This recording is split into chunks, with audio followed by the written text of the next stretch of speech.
Nyagasani Imana igira neza, aha twinjiye kuri buri munsi ku neza yawe, uduhindure uko ushaka. Ku izina ry'Imana Data na Mwana na Roho Mutagatifu, amen.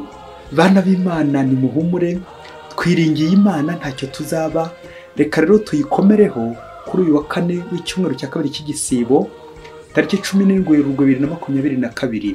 Isomo ryamenye mu gitabo cy'umuhanuzi Yeremiya, umutwe wa 17 umurongo wa 5 kugeza ku wa 10. Uhoraho avuze atya: aravumwe umuntu wiringira abandi bantu, kuko imbaraga zimurimo ziba ari iz'umubiri, umutima we ukirengagiza Uhoraho. Ameze nk'agati mu mayaga katazigera gakura ngo kagare, kuko kibera ahantu hashyuhiranye mu butayu, mu butaka bw'urusekabuye budashobora guturwa. Arahiga umuntu wiringira Uhoraho, kuko Uhoraho amubera ikiramiro. Ameze nk'igiti giteye ku nkombe y'amazi, kigashora imizi yacyo ku nkengero y'umugezi. Ntacyo cyumva iyo icyo cyerekije, amababi yacyo ahora atohagiye mu gihe cy'amapfa. Ntacyo gikangaranya kandi ntigihwema kurumbuka imbuto. Mu nda y'umuntu niho kure kuruta ahandi hose. Ninde wacengera umutima we mubi ngo awuhane? Ni jye Uhoraho ucengera ibitekerezo, nkagenzura imitima, kandi ngahembera buri wese imyifatire ye, nkurikije imbuto z'ibikorwa bye. Iryo ni ijambo ry'Imana. Zaburi ni iya mbere. Hahirwa umuntu wiringira Uhoraho. Hahirwa umuntu udakurikiza inama y'abagiranabi, akirinda inzira y'abanyabyaha, kandi ntiyicarane n'abaneguranye, ahubwo agahimbazwa n'amategeko y'Uhoraho, akayazirikana umunsi n'ijoro. Ameze nk'igiti cyatewe uruhande rw'umugezi, kikera imbuto uko igihe kigeze, kandi amababi yacyo ntagire ubwo arabirana. Uwo muntu ibyo akora byose biramuhira. Naho ku bagiranabi si uko bigenda. Bo bameze nk'umurama uhuha n'umuyaga. Nicyo gituma ku munsi w'urubanza batazegura umutwe, n'abanyabyaha ntibazajye mu iteraniro ry'intungane. Kuko Uhoraho yita ku nzira y'intungane, naho inzira y'abagiranabi ikagusha ruhabo. Hahirwa umuntu wiringira Uhoraho. Nyagasani Yesu nabane namwe. Amagambo mu Ivanjili ntagatifu uko yanditswe na Luka, umutwe wa 16 umurongo wa 19 kugeza ku 31. Muri icyo gihe Yesu abacira uyu mugani ati: habayeho umugabo w'umukungu wambaraga imyambaro myiza y'umuhemba n'iy'imyeru, buri munsi akarya by'agatangaza. Hari n'umukene witwaga Lazaro wari waramazwe n'ibisebe, akarambarara ku muryango w'uwo mukungu. Yifuzaga gutungwa n'ibyagwaga hasi bivuye ku meza y'uwo mukungu, akabibura, ahubwo imbwa zikaza kurigata ibisebe bye. Umukene rero aza gupfa, abamarayika bamushyikiriza Aburahamu. Umukungu nawe arapfa, baramuhamba. Ageze kuzimu arahababarira cyane. Niko kubura amaso abonera kure Aburahamu ari kumwe na Lazaro. Nuko atera hejuru ati: mubyeyi Aburahamu, mbabarira ohereza Lazaro akoze umutwe w'urutoki rwe mu mazi, maze aze ambobeze ku rurimi, kuko nazahajwe n'uyu muriro. Aburahamu aramusubiza ati: mwana wanjye, ibuka ko wakize cyane ukiri ku isi, naho Lazaro akahagirira ibyago. Ubu rero yibereye hano mu byishimo, naho wowe urababara. Uretse n'ibyo, hagati yacu namwe hari imanga nini ituma abashaka kuva hano bazaho batabishobora, namwe kandi mushobore kuva aho muri ngo mudusange. Umukungu arongera ati: mubyeyi, ndagusabye ngo wohereze Lazaro kwa data, kuko mbafite abavandimwe 5.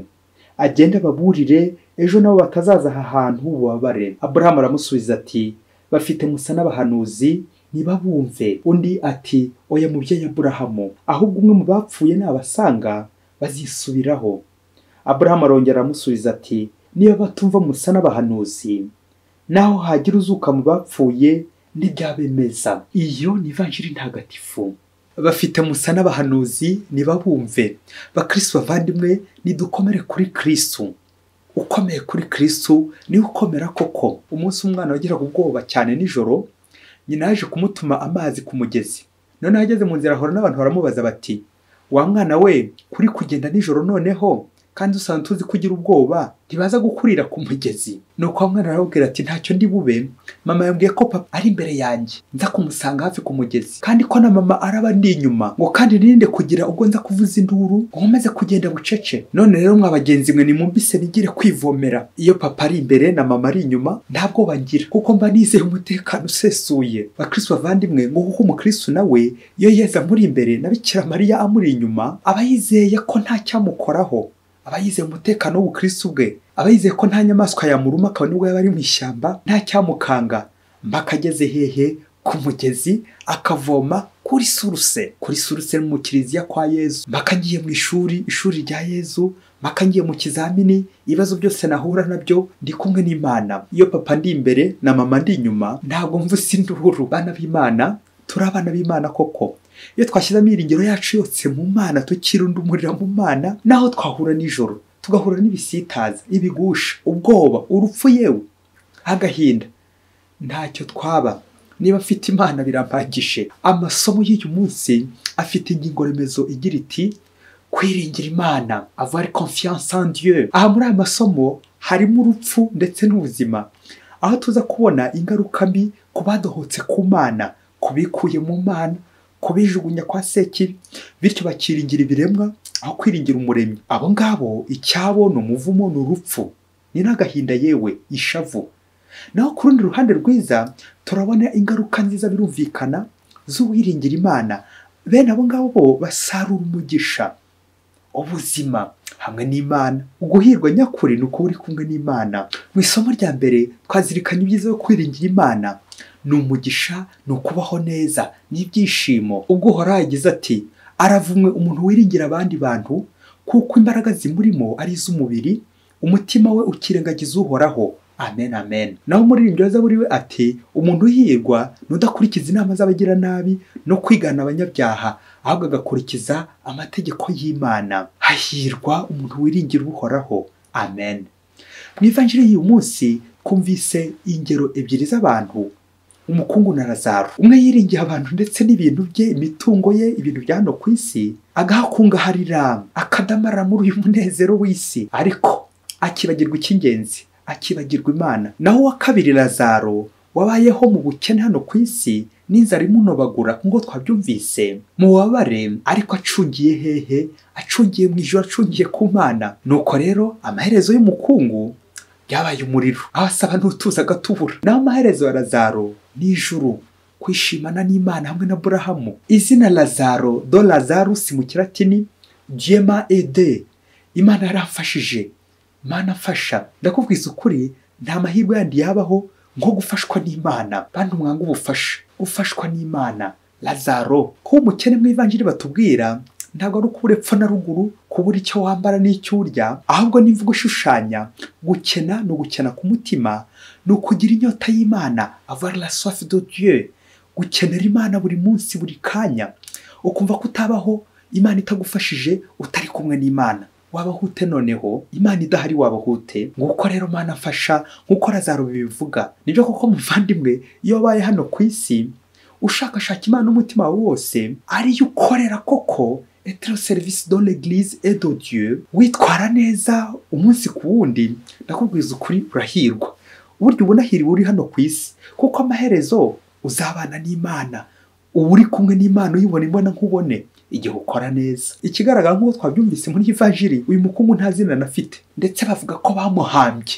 Guhamba nta nubwo bamushyinguye, we baranamuhambye. Bakunze no kuvuga umukungu mubi cyangwa w'umuhemu, umunyabugugu, n'andi mazina menshi bamwita, ashushanya abantu bose bahunikira ku isi, bibwira ko badamaraye, bya byishimo bishobora kubashimuta, icyishimo cyishima, ariko ejo ukazishimuta. Ukirwa ushakisha ibintu n'akantu, ukarara ushakisha amafaranga sinakubwira, kuriganya, kwiba, ukabishaka ubutaruhuka, ariko icy'ingenzi ugakibagirwa Imana, ukaburira umwanya, ukayibura n'iminota 5 ku munsi. Ako gatanu babyeyi, ukaba umugomeramana wuzuye pe, amaherezo uzabisiga. Kuburira Imana n'iminota 5 koko? Ya myenda y'imihemba n'iy'imyeru, amakositime meza n'amashono meza, ya mikenyero myiza, amakaruvati sinakubwira wakindikije, za nkweto zose wambara zikanganye kandi zihendana, ibyo byose wambaraga ujye uzirikana ko hari abandi bazabisigarana. Wowe bakujugunyeho agatabu, nanjye kuvuga icyahi, yewe n'amasambu yose warengereye, wavanye mu bwone n'ubwambuzi. Ndakubwiza ukuri, bashaka kuzampfa gasoni ngo kugira ngo umuntu abarakarira, bakantereraho twa metero nka 2 gusa, 2. Aho serikeye yajya bakabangenera utwo twa metero 2, kandi ari nge wagenaga nkiri hano ku isi, ari nge wagabaga nkagabira, ngo umwanya muto bazampa nzagira mwirimbi. Kandi narahoze mfite za hegitari n'agahegitari byuzuye hano ku isi, mbisize hano ku isi.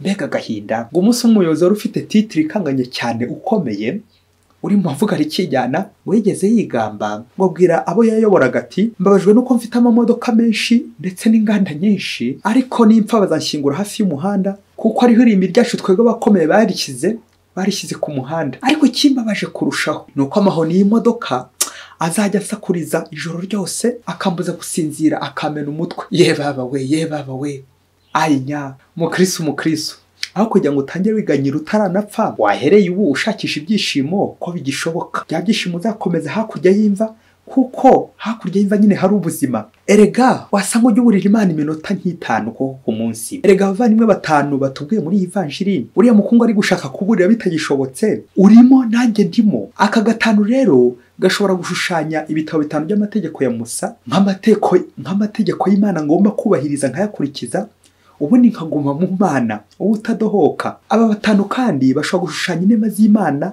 naronka nyuma yo kwirundumurira mu Mana ngatwarwa n'Imana kuko aravumwe nyine umuntu wiringira abandi bantu uwo n'uhoraho ubivuze. Reka muri uyu mwanya dusoreze ku mwitozo mwiza aho ibintu by'isi umudamararo umunyenga w'isi gusamara biduhuma amaso nuko icyari kubushishozi ku buzima buri imbere shwi kikayoyoka. Reka dutekereze muri aba basazi batanu uri hafi gutora amashashi kurenza undi. Uwa mbere ni umwana w'umutesi nako w'umunebwe uri ufite ibitotsi byinshi noneho aza gusanga nyina ari gutabaza ngo inzu yabo iri gushya nuko abwira nyina ngo musasire yiryamire maze nyina aramusubiza ati mwana wanjye washya. Nuko ngo mu gihe nyina agiye guhuruza abantu baza kumufasha kuzimya umwana ati nyamara iriya mfuruka ndayihengekamo ntabwo umuriro wahagera ni amakaro ahari. Uwa kabiri ni umushoferi ugiye guparika muri parikingi yo mu mujyi aho rero aragiye guparika hari imanga ngo ariko hafi aho ngaho hakaba hari umuntu wabizobereye mu kuyobora abantu aramubwira ati komeza uze ugana inyuma nugonga ndakubwira. Nuko wacu umushoferi ko yakomeje kuza asubira inyuma n'imodoka ye ari nako undi nyine agenda amurebera ya modoka ihita irenga umukingo igwa mu manga yari aho ngaho agitegereje ko bamubwira nk'uko bari babisezeranye nugonga ndakubwira ababyeyi. Undi wa gatatu ni umugabo mu rugo rwe warindwaga n'imbwa ari imucungira umutekano mu rugo rwe.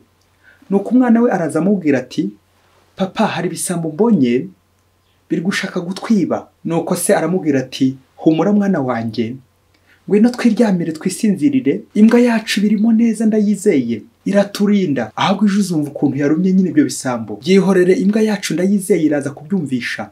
Nyamara wa mugabo ntiyamenye ko bya bisambo byabanje kuzirika ya mbwa ikaba irikomoka iziritse naho ure kundi ngo humura simba arahari ntawatwiba simba ari guturebera kurindwa n'imbwa ababyeyi kandi iziritse. Undi wa kane ni umugabo wasezanyije abaturage bari mu ikabare ati ni mu ntorero uriya mwanya w'ubitsi bari kwamamaza ndababwiza ukuri ntawe icyaka kizongera kwica kuko nyine iterambere n'ikoranabuhanga nk'uko nabyigiye buri wese nzakora umuyoboro wa mitsingi uva kuri burarirwa ugera mu rugo rwa buri wese kugira ngo buri wese ajye yisanzura uko ashaka ku nzoga. Bose bamuha amashyi yewe guhera ubwo batangiye no kumubitsa amafaranga yabo kugeza na n'ubu baracyategereje umuyoboro w'inzoga yabasezeranyije. Babyeyi kugira akabare mu nda yawe ibaze nawe. Undi wa gatanu ni umusore umusaza yabwiye ati mwana warekyaho gusambana ko sida imeze nabi muri iyi minsi ko ibyo bintu usibye umuvu musaruramo n'urupfu hanyuma ko nta kindi byazakumarira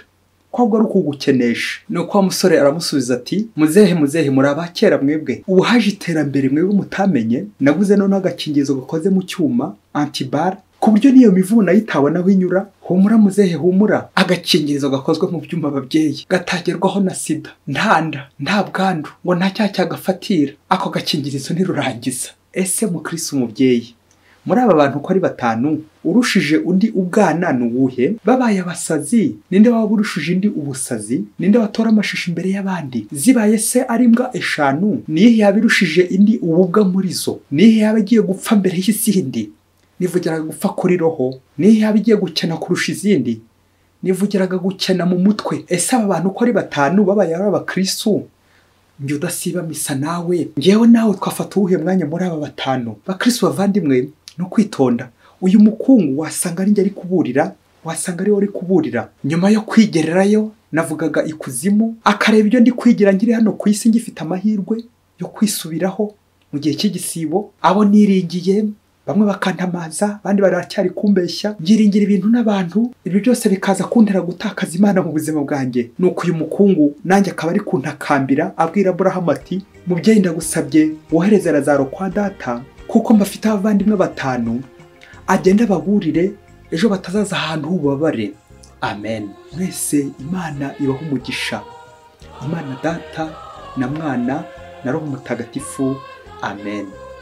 Padiri Masumbuko Ladislas wa Diyosezi ya Cyangugu.